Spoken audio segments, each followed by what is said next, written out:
সব হারামজাদার নজর খালি আমার গাছের দিকে। গতর কাটিয়ে গাছ লাগাও, সার দাও, যত্ন করো, আর যেই আম ধরবে অমনি সব শকুনের মতো উড়ে এসে জুড়ে বসবে। আরে একটা আম যদি মাটিতেও পড়ে সেটাও আমার, এই জয়নালের, কারো বাপের সম্পত্তি না।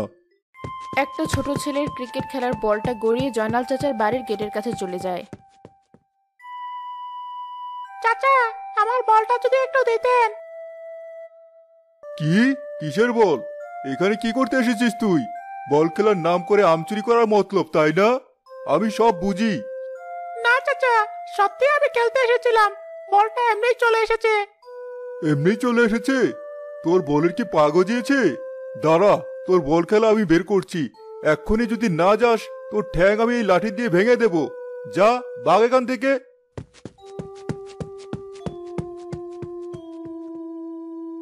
আজকালকার ছেলেপুলে সব চোর হয়েছে, চোখে চোখে রাখতে হয়, একটু চোখের আড়াল হলেই সর্বনাশ।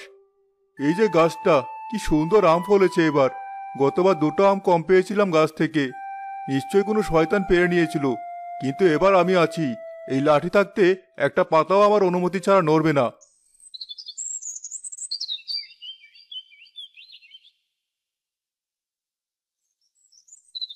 উফ, আর পারছি না রে মিজান। কি যে গরম পড়েছে, মনে হচ্ছে যেন সূর্যটা সোজা আমার মাথার উপরে আগুন ঢালছে। গরম তো পড়বেই, এটা তো গ্রীষ্মকাল। কিন্তু এই গরমে যদি এক টুকরো কাঁচা আম পাওয়া যেত, একটু লবণ মরিচ দিয়ে মেখে, আহ, ভাবতেই তো আমার জিভে জল চলে এসেছে। আম? বলিস না আর, আম পাবি কোথায়? বাজারের আমে তো কোনো স্বাদই নেই। মনে হয় যেন কেউ চিনির পানি ইঞ্জেকশন দিয়ে আমের ভিতর ঢুকিয়ে দিয়েছে। আসল আমি তো আছে আমাদের গ্রামের জমদূতের কাছে। তুই কি জয়নাল চাচার কথা বলছিস? আর কার কথা বলবো? ওই লোকটা একটা আস্ত কিপটে, নিজে তো খাই না, কাউকে একটা আম ছুতেও দেয় না। শুনেছি রাতে নাকি টর্চ আর লাঠি নিয়ে পুরো বাগান পাহারা দেয়, যেন আমের ভিতর হীরা জহরত রাখা আছে। তো আমগুলো দেখেছিস একবার? কি চেহারা! এক একটা যেন এখনই গাছ থেকে লাফ দিয়ে বলবে আমাকে খাও। দেখেই বোঝা যায় কি টসটসে আর মিষ্টি হবে। দেখার কথাই বল, খাওয়ার কথা বলেও ভাবিস না। গত বছর পাশের বাড়ি টিনুভাই ঢিল মেরেছিল একটা আমের জন্য। চাচা এমন দৌড়ানি দিয়েছিল, টিনুভাই দৌড়াতে গিয়ে নর্দমায় পড়ে গিয়েছিল। তারপর 3 দিন জ্বর ছিল। কিন্তু এভাবে তো চলতে পারে না রতন।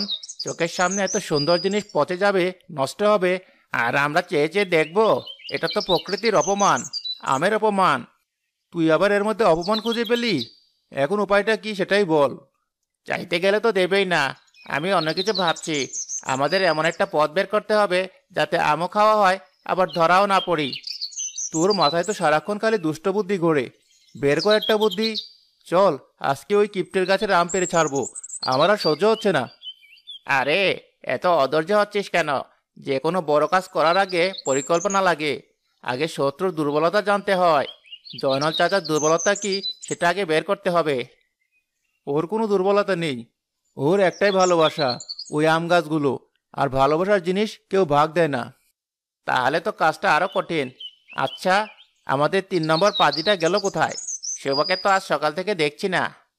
আরে, ও তো মায়ের আঁচলের তলায় থাকা ছেলে, হয়তো বাড়িতে বসে অঙ্ক কষছে। চল, ওর বাড়িতে একবার টুমেরে আসি, দেখি কি করছে। চল, 3 মাথা এক হলে নিশ্চয় একটা ভালো বুদ্ধি বের হবে।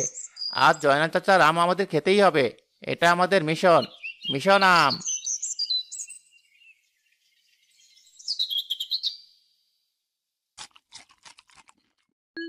মিজান দেখ, হারামজাদা একা একা বসে কিরকম মজা করে আম খাচ্ছে। আমাদের একবার ডাকও দিল না। আরে, এটা তো সাধারণ আম নয়, সাইজটা দেখ। এটা তো নির্ঘাত জয়নাল চাচার বাগানের ল্যাংড়া আম। কিন্তু ও এটা পেল কোথায়? কিরে শুভ, এত বড় আম একা একা খাচ্ছিস? আমাদের কথা একবারও মনে পড়লো না? তুই এত স্বার্থপর কবে থেকে হলি? আরে রতন, মিজান, তোরা আয় আয়, ভেতরে আয়। কখন এলি? ভেতরে পরে যাব, আগে বল, এই রাজকীয় আমটি কোথায় পেলি? দেখেই তো আমার দাঁত টক হয়ে যাচ্ছে। আরে, এটা তো কিছুই না, বাড়িতে আরো আছে। খা, তোরাও খা, মারাত্মক টক। শুভ আমটা তাদের দিকে বাড়িয়ে দেয়। রতন আর মিজান এক টুকরো করে নিয়ে মুখে দেয়। আহ, কি স্বাদ! কিন্তু আসল কথাটা এড়িয়ে যাচ্ছিস কেন? বল, এটা পেলি কোথায়? চুরি করেছিস নাকি? চুরি করবো কেন? মা এনে দিয়েছে। তোর মা কোথা থেকে আনলো? তোদের বাড়িতে তো কোনো আম গাছ নেই, আর বাজারের আম তো এমন হয় না। কেন, আমাদের পাশের বাড়ির জয়নাল চাচার বাগান থেকে এনেছে। কি বললি? আবার বলতো। জয়নাল চাচা, ওই কিপ্টে লোকটা তোর মাকে নিজের ইচ্ছায় আম দিয়েছে? এটা তো আমি বিশ্বাস করতে পারছি না। আজ কি সূর্য পশ্চিম দিকে উঠেছে? আরে, তোরা যেমন ভাবছিস চাচা তেমন লোক নয়। মা সকালে গিয়েছিল চাচার কাছে। মা গিয়ে সুন্দর করে চাচাকে বলল, ভাই, আপনার কাছে তো সৃষ্টিকর্তা অনেক ফল দিয়েছেন। আমার ছেলেটা আম খেতে খুব ভালোবাসে, যদি দুটো আম দিতেন। মা বলতেই চাচা নাকি এসে দিলেন, তারপর নিজেই গাছ থেকে পেরে দিলেন। এসে দিলেন? জয়নাল চাচা? আমার তো মনে হচ্ছে তুই অন্য কোনো জয়নাল চাচার কথা বলছিস। আমাদের গ্রামের ওই কিপ্টে জয়নাল চাচা হাসতেও জানে নাকি? আরে যাই হোক, যখন আম পাওয়া গেছে তখন আর এত ভেবে লাভ কি? শুভ, তুই তো আমাদের জানের বন্ধু, তাই না? চল, এখনই জয়নাল চাচার বাড়িতে চল, আমাদের জন্য কয়েকটা আম চেয়ে আনবি। না না, আমি যেতে পারবো না। মা একবার গিয়ে এনেছে, আমি আবার গেলে চাচা যদি রাগ করে। রাগ করবে কেন বোকা? তুই গিয়ে বলবি, চাচা, আমার বন্ধুরা আপনার আমের খুব প্রশংসা করছিল, তাই তারা খেতে চেয়েছে। মা বলেছে আপনার কাছ থেকে নিয়ে যেতে। দেখবি চাচা খুশি হয়ে থেকে আরো এক গাদা আম দিয়ে দিবে। হ্যাঁ হ্যাঁ, মিজান একদম ঠিক কথা বলেছে। তুই আমাদের জন্য এটুকু করতে পারবি না? আমরা একসাথে টিফিন খাই, একসাথে খেলাধুলা করি, আর আজ আমের জন্য তুই না করছিস? চল শিব, ভয় পাস না, আমরা তোর পাহারাদার। আর জয়নাল চাচার আমের সাথে আমাদের নিতেই হবে। রতন আর মিজান একরকম জোর করে ঠেলতে ঠেলতে শুভকে জয়নাল চাচার বাড়ির দিকে নিয়ে যেতে থাকে।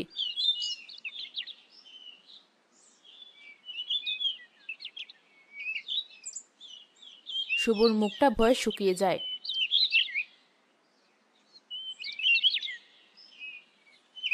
চাচা, আসসালামু আলাইকুম।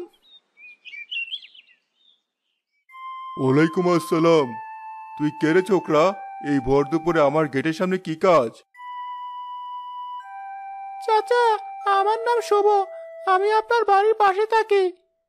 তা আমি তোর চেহারা দেখে বুঝেছি, মতলবটা কি সেটা বল। আম চুরি করতে এসেছিস তাই তো? সাহস তো কম নয় দেখছি। না না চাচা, আমি চুরি করতে আসিনি। আমি আমি আম চাইতে এসেছি। এই কথা শোনার সাথে সাথে জয়নাল চাচা যেন চেয়ার থেকে লাফিয়ে ওঠেন। কি কি বললি?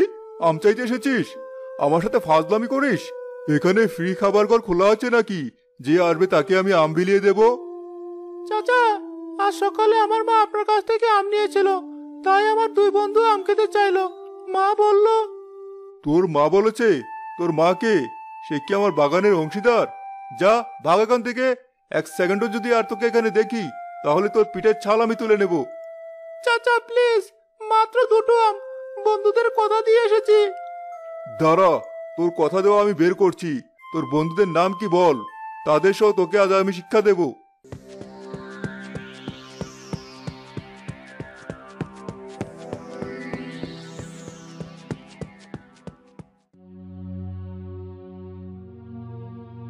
আহ, আহ, তোরা তোরা আমাকে এখানে মারতে পাঠিয়েছিলি? ওই লোকটা তো আজ আমাকে মেরেই ফেলতো। আমি আর জীবনে তোদের সাথে নেই, আমি চললাম বাড়ি। আরে রাগ করিস কেন বন্ধু? আমরা তো দেখতে চেয়েছিলাম তোর মায়ের কথা সত্যি কিনা। এখন তো প্রমাণ হয়ে গেল তোর মা কোনোভাবে ম্যানেজ করেছিল, কিন্তু লোকটা আসলে এক নম্বরের কিপ্টে। এখন আমি পুরোপুরি নিশ্চিত সোজা আঙ্গুলে ঘি উঠবে না, আঙ্গুল বাঁকাতেই হবে। মানে তুই কি এখনো আম খাওয়ার কথা ভাবছিস? ভাবছি মানে, আমার জেদ এখন আরো 10 গুণ বেড়ে গেছে। যেভাবেই হোক ওই কিপ্টে চাচার গাছের আম আমাদের খেতেই হবে। আজ রাতেই এর একটা ফাইনাল ব্যবস্থা করতে হবে। রাতে? রাতে কি করবি তোরা? চুরি করবি? সর্বনাশ! না না, আমি কিন্তু এই চুরির মধ্যে নেই। ধরা পড়লে বাবা আমাকে বাড়ি থেকে বের করে দেবে। আরে এটাকে চুরি বলে না, এটাকে বলে অধিকার আদায়। চল মিজান, পরিকল্পনাটা করে ফেলি। আজ রাতে আমরা মিশন আম সফল করবই। আমি পারবো না, তোরা যা করার কর, আমাকে এর মধ্যে টানিস না প্লিজ।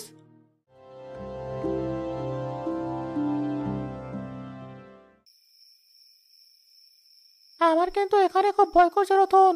যদি চাচা টের পেয়ে যায়, লোকটার যা মেজাজ, নির্ঘাত পুলিশে দিয়ে দেবে। আরে ধুর, এত ভয় পাস কেন? এই গভীর রাতে ওই কিপ্টে চাচা মরার মতো ঘুমাচ্ছে। তাছাড়া আমরা তো পিছনের দিক দিয়ে ঢুকেছি, সে টেরও পাবে না। শিবা, তোর কাজটা খুব গুরুত্বপূর্ণ। তুই এখানে দাঁড়িয়ে চারদিকে নজর রাখবি। কোনো বিপদ দেখলেই পরপর 3বার পাখির মতো করে শীষ দিবি, আমরা ভূতে যাব। ঠিক আছে, কিন্তু তোরা প্লিজ তাড়াতাড়ি করিস, আমার বুকটা খুব ধড়ফড় করছে। চিন্তা করিস না, 10 মিনিটে কাজ শেষ। চল রতন। মিজান ও রতন নিঃশব্দে প্রাচীর টপকে বাগানের ভিতরে নেমে পড়ে। মিজান, ওই যে সবচেয়ে বড় গাছটা, ওটার নাম বাদশাভোগ। ওটার আমগুলোই সেরা। হ্যাঁ, ওটাতে উঠব। একদম সাবধানে চল, একটা পাতাও যেন না নড়ে। ডালটা শিশিরে ভেজা, সাবধানে ধরিস। তুই ব্যাগটা ধর, আমি আম পেড়ে দিচ্ছি। মাটিতে ফেলবি না যেন, শব্দ হবে।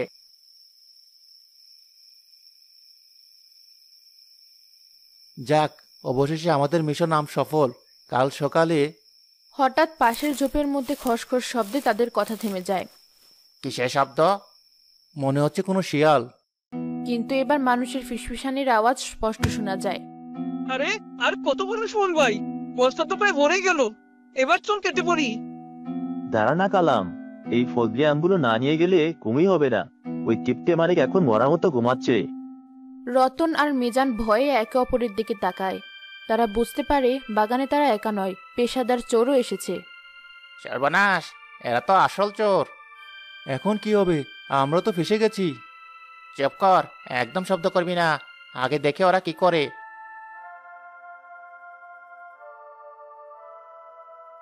কালাম, তাড়াতাড়ি কর, জয়নাল মিয়া লোক ভালো না, তেল তেলে আস্ত রাখবে না।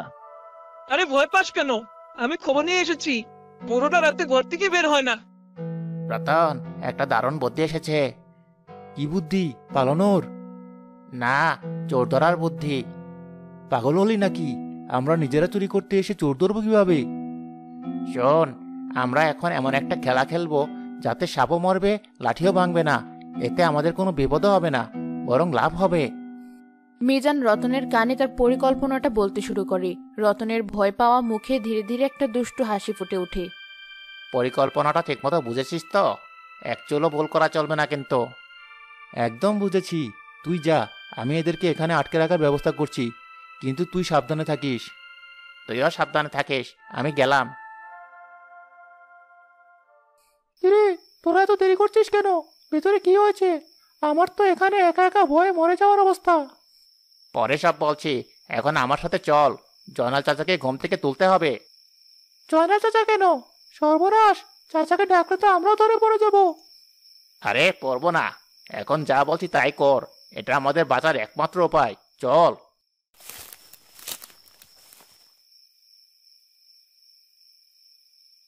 কিসের শব্দ হলো সুমন ভাই? আরে কিছু না, হয়তো কোনো ডাল ভেঙে পড়লো। কাজ কর। ভাই, এটা কিসের আওয়াজ? এই বাগানে নাকি অশরীরী আছে, আমি শুনেছিলাম। চুপ করবি তুই? তুই একটা ভিতর ডিম, একটা পেঁচা যাচ্ছে। কাজ কর বলছি।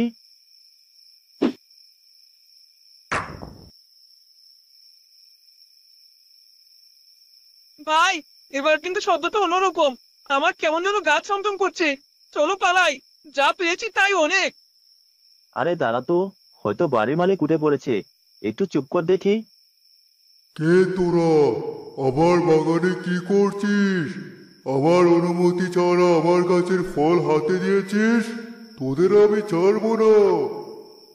বাবারে, ভূত! কে কে কথা বলে? সামনে আয়, ভয় দেখানো জায়গা পাস না। আমি এই বাগানের রক্ষক। আমি গাছের পাতায় পাতায় থাকি, বাতাসে মিশে থাকি। তোরা যে দুটো বস্তা আমি ভরেছিস, এগুলো রেখে এক্ষুনি এখান থেকে চলে যা, নইলে তোদের ঘাড় মটকে রক্ত খাবো আমি। সুমন ভাই, চলো পালাই। আমি আগেই বলেছিলাম এই জায়গা ভালো না, এটা নির্ঘাত কোনো ব্রহ্মদত্ত। আরে বুটুক কিছু না, নিশ্চয়ই কেউ আমাদের ভয় দেখাচ্ছে। দাঁড়া, আমি টর্চ জ্বালিয়ে দেখছি।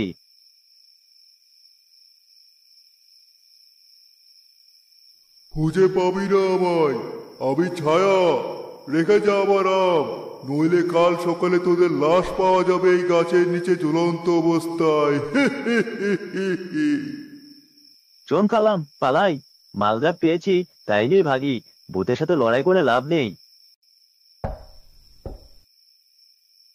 চাচা, ও চাচা, দরজা খোলেন, সর্বনাশ হয়ে গেছে, আপনার বাগানে চোর ঢুকেছে। কে রে, এত রাতে কি হয়েছে? চাচা, আমরা আপনার বাগানে ডাকাত ঢুকেছে, বস্তা ভরে সব আম নিয়ে যাচ্ছে, তাড়াতাড়ি চলেন। কি বললি? চোর? কোথায় চোর? তোরা কারা? তোরা এত রাতে কিভাবে জানলি? চাচা, এখন এত কথা বলার সময় নেই, আপনার সব আম চলে যাচ্ছে। আমরা রাস্তার পাশ দিয়ে যাওয়ার সময় দেখতে পেয়ে আপনাকে খবর দিতে এসেছি, তাড়াতাড়ি চলুন, নইলে একটা আমও থাকবে না। কোথায় চোরের দল? হিম্মত থাকলে সামনে আয়, আজ তোদের হাড়গোড় আমি এক করে দেব।